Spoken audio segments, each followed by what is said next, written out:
Ao redor do mundo existem milhares de cidades abandonadas, esquecidas no tempo ou que ainda são habitadas por pouquíssimas pessoas e em breve poderão se tornar totalmente fantasmas. Desastres naturais ou causados pelo próprio homem, guerras, problemas econômicos e políticos são os principais motivos para uma cidade deixar de ser habitada. As ruas desertas, casas deterioradas de uma cidade fantasma podem nos revelar muita história e situações que ocorreram naquele local, no período que era uma cidade em ascensão. Uma cidade fantasma pode atrair turistas, curiosos e até mesmo artistas que se interessarão em criar histórias para filmes ou livros a partir da experiência vivida no local. Nesse vídeo, vamos conhecer cidades fantasmas aqui no Brasil, que guardam segredos,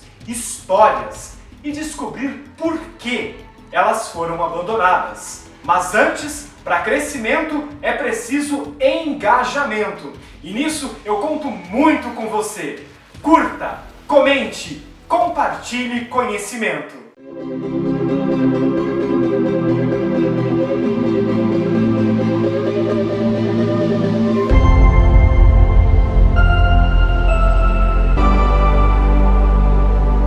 Cerca de 2 horas de carro da cidade de Lençóis, em cima de um pico difícil de alcançar, fica Igatu, na Chapada Diamantina. A estrada até o vilarejo oferece lindos panoramas e merece ser percorrida. No apogeu da mineração, Igatu foi uma das cidades mais prósperas da região. Na época, o vilarejo era ocupado por garimpeiros e chegou a ter mais de 4.000 moradores. Com o fim da extração de diamantes, entre 1844 a 1920, uma parte das residências dos garimpeiros foi abandonada e muitas ruas e casas destruídas por estarem em áreas de mineração. Com isso, o vilarejo quase se transformou em fantasma. Hoje, o local, que é distrito de Andaraí, possui cerca de 400 pessoas que ainda moram por lá. A melhor maneira de conhecer a cidade é andar a pé e sem pressa por suas ruas de pedra. Essa caminhada é como passear pelo vilarejo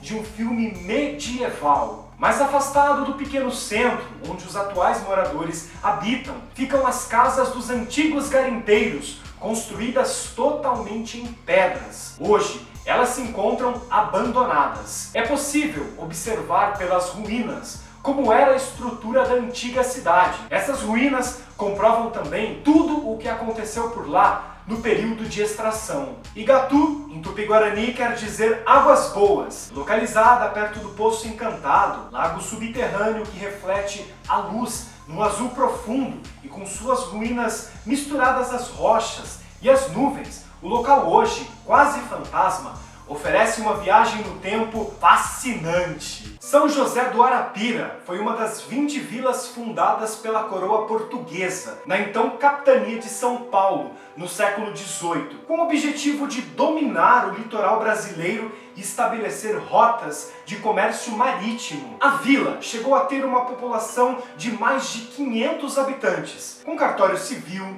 delegacia, escola, distrito eleitoral, posto fiscal, comércio e até uma linha de transporte náutico. Em 1920, as divisas entre São Paulo e o Paraná foram definidas. Com isso, não aceitando que Arapira agora pertencia ao Paraná, a Companhia de Navegação Fluvial Sul Paulista, subsidiada pelo governo de São Paulo, deixou de parar em Ararapira, prejudicando o comércio local, o que levou à primeira debandada da população, que atravessou o rio para viver em Ariri, localidade mais ao sul do estado de São Paulo. A vila só não é 100% fantasma porque o único habitante, Josias de Oliveira, ainda mora lá. Josias cresceu na cidade de Ararapira, foi adotado por uma família que vivia por lá. Quando seus pais morreram, ele foi embora, tentar a vida na cidade grande. E apesar de ficar um bom tempo trabalhando em Paranguá e Superag, não se adaptou e decidiu voltar. Hoje, ele cuida do pouco que ainda resta da vila, como a igreja, erguida em 1776, e algumas poucas casas. A maioria está em ruínas, foi tomada pelo mato ou desabou dentro do rio com a erosão causada na abertura do Canal do Varadouro. Para chegar em Ararapira, o caminho mais fácil é ir até o Parque Nacional de Superag e de lá tomar um barco particular. Ararapira, localizada no extremo norte do litoral paranaense, na divisa com São Paulo, que outrora foi um importante posto comercial, hoje se tornou um vilarejo quase fantasma. Está ameaçado pela erosão, correndo risco de sumir. Nos anos 20, o magnata Henry Ford desembarcou no Brasil com um ambicioso plano de construir uma comunidade modelo na floresta amazônica, que seria a extensão de seu império automobilístico nos Estados Unidos. A ideia do gênio da indústria automobilística consistia na construção de uma fábrica de borracha natural no interior do Pará, já que a borracha ainda não era sintética e a planta tinha que ser cultivada para depois ser transformada em pneu, e também para fugir do monopólio do produto imposto pelos ingleses naqueles tempos. O empresário despachou de Detroit 2 navios que aportaram às margens do rio Tapajós, carregando os materiais para erguer não só as indústrias, mas uma cidade inteira, com escolas e até hospital. Apesar de todo o esforço, o projeto falhou de uma forma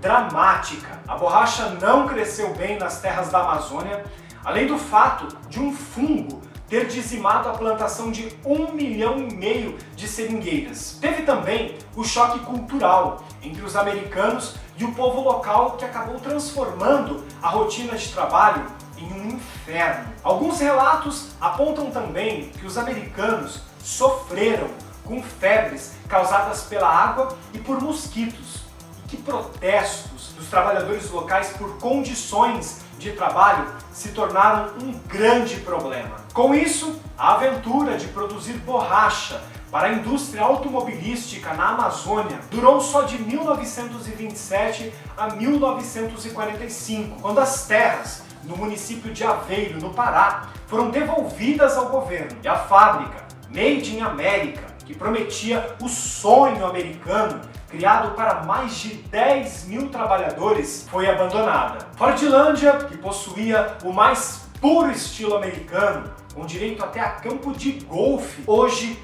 é uma cidade fantasma às margens do rio Tapajós.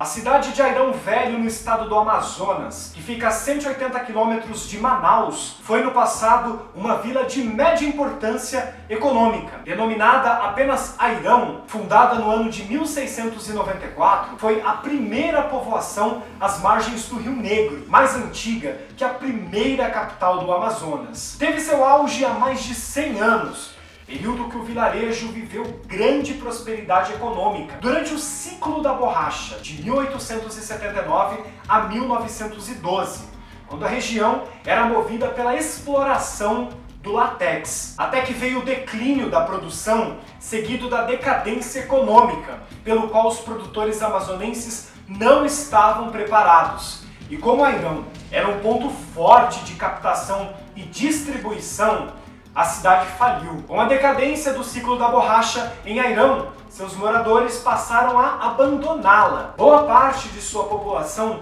mudou-se para vilarejos mais próximos à capital do estado, Manaus, mas a maioria foi transferida para a vila de Itapeaçu, que passou a se chamar Novo Airão. Airão Velho, que também foi berço da colonização portuguesa, possui hoje um único morador, um homem que vive ali e tornou-se guardião da cidade fantasma. Shigeru Nakayama chegou ao Brasil há mais de 50 anos. Nasceu em Fukuoka, no sul do Japão, e mudou-se durante o grande fluxo migratório de japoneses, no começo dos anos 60. Nakayama chegou a Airão Velho só em 2001, quando a cidade já estava abandonada havia quase 70 anos. Na época, contou com a ajuda de 2 amigos para avançar sobre o mato que havia tomado Airão Velho. Em sua pequena casa de madeira, de apenas 3 cômodos e chão de terra, montou um museu, onde reuniu objetos históricos recolhidos nas imediações e busca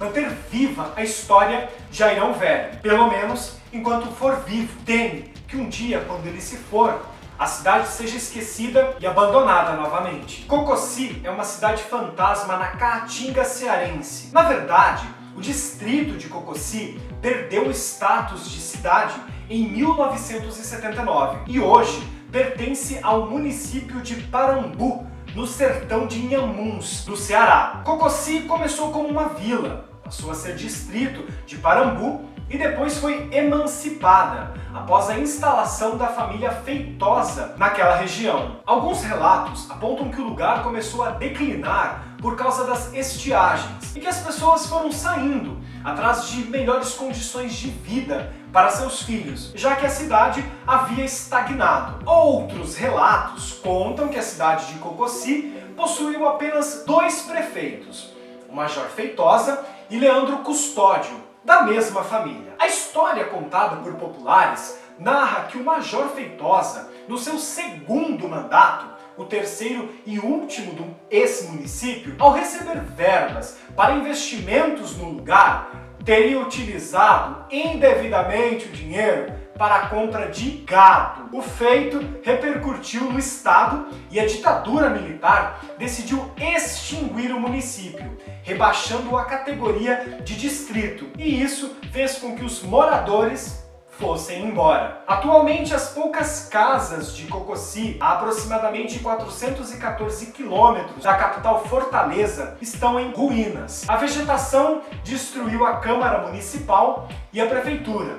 A praça da cidade mantém as cores vermelha e azul, meio desbotadas, e a mesma estrutura, mas apenas animais ocupam o espaço. A única igreja do local, iniciada em 1740 e concluída 8 anos depois, ainda cedia a festa da padroeira do antigo município, Nossa Senhora da Conceição, em dezembro. O telhado da maior parte das casas já desabou e o moinho de vento não puxa mais água como antes para os 7 moradores que ainda habitam o local, segundo dados levantados pelo IBGE no ano de 2012. Tem alguma cidade fantasma aqui no Brasil que você conhece e eu não citei? Me conta aqui nos comentários. Quem sabe eu faço a parte 2 desse vídeo. Obrigado pela sua companhia até aqui e eu te vejo no próximo vídeo.